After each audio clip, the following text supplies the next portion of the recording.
नमस्कार, स्वागत है आपका फील्ड स्टडी मंथन यूट्यूब चैनल पे। साथियों, यूपी ट्रिपल एस सी की जो भर्ती है हमारी चल रही है, इसमें डीबी का रिजल्ट जारी हो चुका है और डीबी के रिजल्ट आने के बाद कोई भी आप जो कोर्ट केस लग रहा होता है उसका कोई लेना देना होता नहीं है। सारे कोर्ट केस ऐसे ही समाप्त हो जाते हैं, या यूँ मान लो कोर्ट केस विड्रॉ कर लिए जाते हैं। तो इसी क्रम में 76-63 वाला जो कोर्ट केस है, आपको मालूम ही है, रोहित वर्मा जी वाली रिट थी, वो वापस कर ली गई थी उनके द्वारा। इसी क्रम में एक नया कोर्ट केस इसी के साथ में अटैच था, मालूम होना चाहिए आपको, 99 और 7913। तो ये अब इस क्रम में जानकारी मिल रही है, ये आपको दिखाई दूंगा स्टेटस जो आ रहा है अभी। 99 वाली जो कोर्ट केस है, अब वो वापस ले ली जा रही है, इसकी विड्रॉल एप्लीकेशन डाल दी गई है। सबसे पहले उसे को आपको दिखा देता हूँ।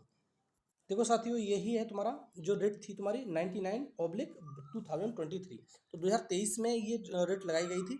तो ये रेट के हिसाब से अब ये जो तुम्हारी पिटिशनर हैं तुम्हारे, तो जैसा कि दोस्तों आप देख पा रहे होंगे, ये इसमें क्या कर दिया गया है, विड्रॉल एप्लीकेशन डाल दी गई है, ठीक है। और जो तुम्हारी सुनवाई होनी है वो देखो यहाँ पर दिख रहा होगा, विजिबल होगा आपको, 16/5/2023 कल आपकी सुनवाई होने वाली, आज सुनवाई होने वाली है। अगर आप देखने को मिलेगा कि क्या होने वाला है, लेकिन हाँ ये ऐसा होता है कि जब भी विड्रॉल एप्लीकेशन डाली जाती है उसमें सुनवाई हो जाती है और आपका केस विड्रॉल हो जाता है, अगर कोई मतलब छुट्टी वगैरह ना पड़े तो। और जैसा मैंने साथियों बता दिया कि कोई भी रिजल्ट आने के बाद, जैसा मैं पहले से ही कहता चला रहा हूँ, जब भी रिजल्ट आएगा, रिजल्ट आ जाता है, तो हाँ जो रिजल्ट होता है कोर्ट केस के अधीन जरूर होता है, लेकिन उन कोर्ट केस जितने भी होते हैं वो एकदम बेकार हो जाते हैं, उनका कोई लेना देना रहता नहीं है। या तो कोर्ट केस वापस कर लिए जाते हैं, और या फिर ये डिसमिस्ड हो जाते हैं बाद में चल के, कोई इनका इंटरेस्ट लेता नहीं, फॉलोअप लेता नहीं, तो क्या होगा फिर बाद में चल के बेकार ही हो जाते हैं कोर्ट केस। अब देखो साथियों, यूपी में 13 मई को आपके जो भी निकाय चुनाव के रिजल्ट थे वो आ चुके हैं, और जो आचार संहिता लगी हुई थी वो खत्म हो चुकी है। उसके बाद ईपी ट्रिपल एस के जो अध्यक्ष थे हमारे, उन्होंने बताया था कि जैसे ही आचार संहिता खत्म होगी कि हम क्या करेंगे, नई भर्तियों के जो नोटिफिकेशन है वो देना स्टार्ट कर देंगे पीईटी 2022 से। तो इसी क्रम में मैंने एक वीडियो पहले ही बना चुका हूँ मैं, कि इसी क्रम में वीडियो का नई भर्ती, वीडियो की नई भर्ती लगभग 2000 पदों पर आपको देखने को मिलेगी, और पीटी 2022 से मिलेगी, जिसके बारे में मैंने ये भी बताया था कि 72 से लेकर 75 जिसके भी मार्क्स हैं उसको बैठने का मौका मिल सकता है मेंस परीक्षा में, ठीक है। तो साथियों, अगर आपका किसी भर्ती में नहीं हुआ है, अगर लेखपाल में आप तैयारी कर रहे थे, अच्छे खासे नंबर थे लेकिन नहीं हो पाया है, तो ये बात मान लीजिए आप तैयारी करो अच्छे से, क्योंकि अगर नहीं हुआ है तो देखो, जो असफल होता है वो दुगनी मेहनत से तैयारी करता है, तभी उसका सफलता मिलेगी। और आप वहाँ तक पहुँच चुके हो उस सीढ़ी तक, जैसे आपने लेखपाल दिया था, तो लेखपाल में अगर नहीं हुआ है, कुछ नंबर से चूक गए हो, कोई समस्या नहीं है साथियों।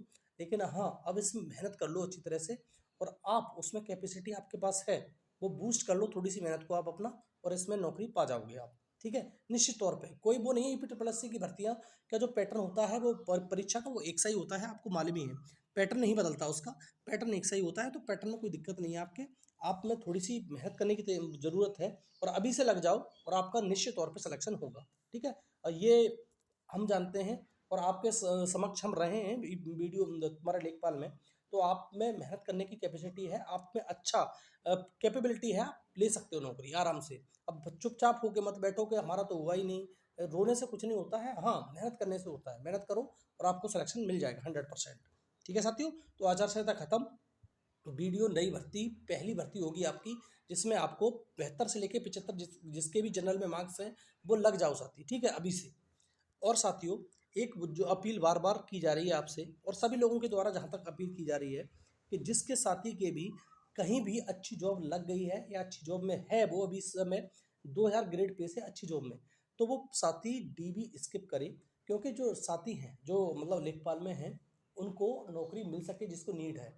आप तो नौकरी करोगे नहीं, जो कि 2000 से अच्छी ग्रेड पे जिसकी भी जॉब है, वो इसमें नौकरी थोड़ा ना करेगा लेखपाल में।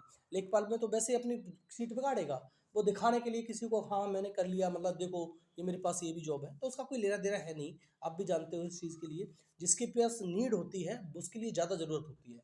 अब वही वाली बात है कि आपका पेट भरा हुआ है, और आपसे कोई कहे कि ये आप एक रोटी खा लो, तो खा लोगे? आप नहीं खा पाओगे। वो तो आपके लिए रिडंडेंट है, वो तो बेकार है आपके लिए। और जिसको ज़रूरत है, जो नीड है, बाकी भूखा है, उसको रोटी खिलाई जाए तो उसका मज़ा ही कुछ और होगा, ठीक है। तो आप समझ सकते हो, आप समझदार हो। नैतिकता के तौर पर अगर आपकी कोई अच्छी जॉब लग गई है, मिल गई है आपको, या आपके पास प्रोसेसिंग में है, तो आप इस जॉब को साथी ज़रूर स्किप करें, जिससे जो आने वाले साथी हैं या जिनको वाकई में नीड है, उनको ये जॉब मिल सके। ठीक है साथियों, बहुत बहुत धन्यवाद आपका।